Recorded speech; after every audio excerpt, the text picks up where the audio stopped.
Let's take Sarah in Belgium. Hey, Sarah, you're on with Jim and Johnny.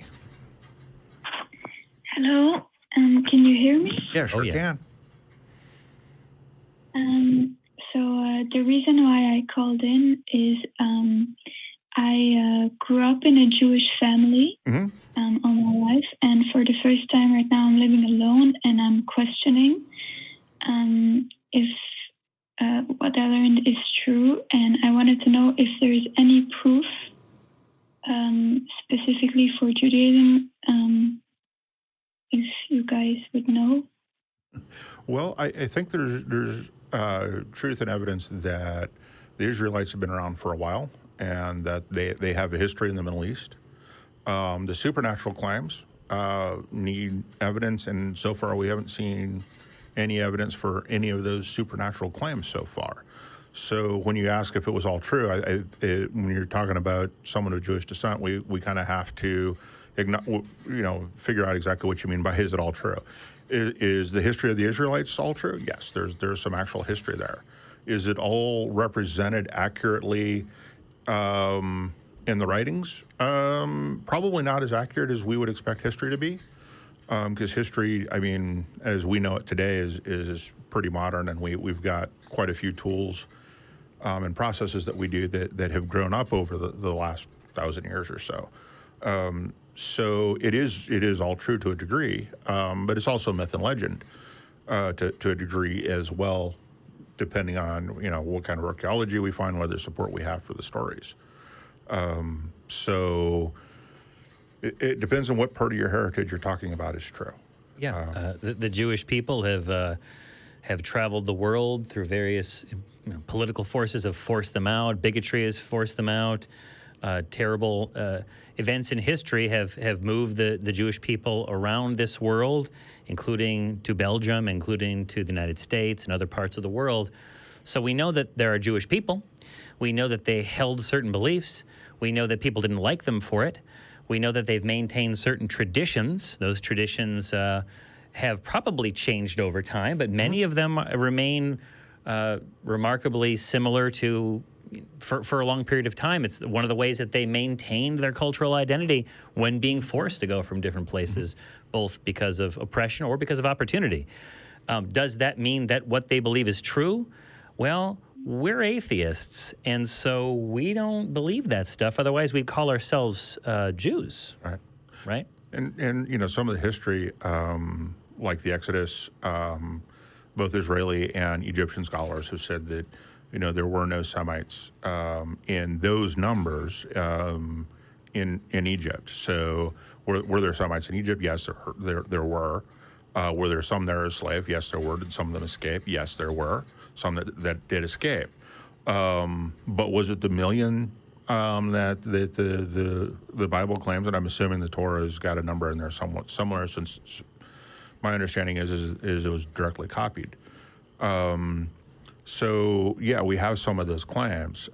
We know from archaeology that the Semite people were also Canaanites, which is probably one of the reasons why the Canaanites really never went away, because they were part of that. They were a subculture within that culture.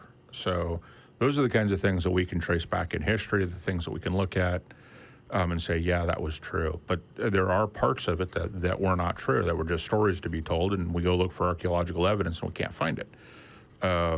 So those are I think you really have to look at history books, especially modern ones, and look at what archaeology is being turned up to kind of sift through it. And you probably have more to sift through than, say, a Christian would, because Jewish people do. They go back a number of years. And there are claims made in the Jewish holy books that are supernatural in nature, things that we know don't happen, at least regularly. Angels coming down and speaking to people and telling them that they need to, kill their sons, or stopping them from killing their sons. We know about the parting of the Red Sea so that Israelites might escape.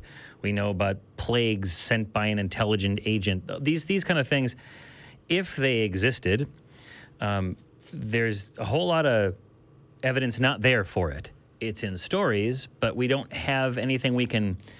I know there's probably people watching the show right now that are going to crush us with claims of evidence, but I'd love to see it. I hope they'll call and crush our ideas about how there's proof that the Red Sea was parted so the Israelites might escape. If you're willing to lower your standards so that you'll accept just about any claim that comes your way, well, then sure, there's plenty of evidence that everything in the Hebrew holy text is true. But if you want to believe as many true things and as few false things as possible, then you might want to raise your standards of evidence, and therefore you might not just believe in the text of the Jewish Bible. That's my thought. What are you struggling with as far as your Jewish faith? What are some of the things? What are some of the questions that have come up for you personally? For me, it's right now I'm kind of struggling with can this be true? And if it's not true, does it make my life worse if I don't believe it? How would it make your life worse?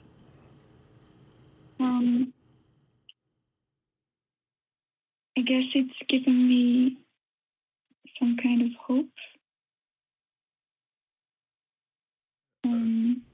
Believe in something. Well, you can believe in all kinds of things that are true. How does that not give you hope? I guess it's a little hard to explain because English isn't my first language. Yeah, you're doing great. You're doing great. Yeah.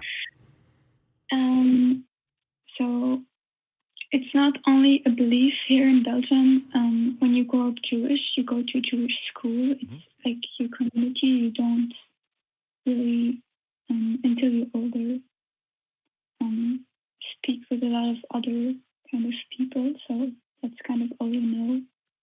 Are you concerned about losing the connections in your community by turning away from the faith that you were raised in? Are you concerned about losing family and friends? Yes. Yeah, that's a legitimate concern. You're in Belgium, which is a pretty secular nation as far as I understand.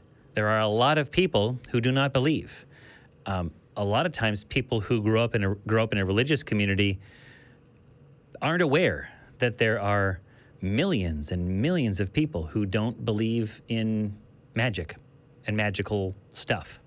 So you're not alone. And there's also a large secular Jewish community as well. Oh, yeah. You may not be a part of that, but you could definitely go look at that. That recognize their Jewish heritage and that they're an ethnic group. But they don't believe in the supernatural. So that would be some groups to that. But yeah, if we have this problem in the United States. I have a big problem with this in the United States, where if you're not part of that group, you get thrown out and ostracized, and sometimes worse. But it's just a matter of maybe finding some new friends, but also finding that secular Jewish community and bringing that up a little bit. I got something real quick. I see in the chat, Cindy Plaza, host of the Nonprofits, friend of mine, has said that she'd be interested in meeting you. So I'll tell you what, why don't you go ahead, Sarah, shoot an email over to, you can send it to me and I'll send it over to Cindy Plaza, johnnyp@atheistcommunity.org, and I will make sure that your email gets over to Cindy Plaza. The reason why I say that is because Cindy is in that geographical location that you're in. So Cindy could probably steer you along the path of finding new non-believing friends. Show that you're not alone. Not even in your own neighborhood, you're not alone. You don't have to find friends far-flung across the surface of the earth. You can find ones in your own backyard who will accept you for who you are, not what you say you believe. Okay, thank you. Yeah. Shoot Johnny that email, and we'll get you in touch and Hopefully, you can find some friends, but also look for a secular Jewish community. Yeah. They are out there. They do exist.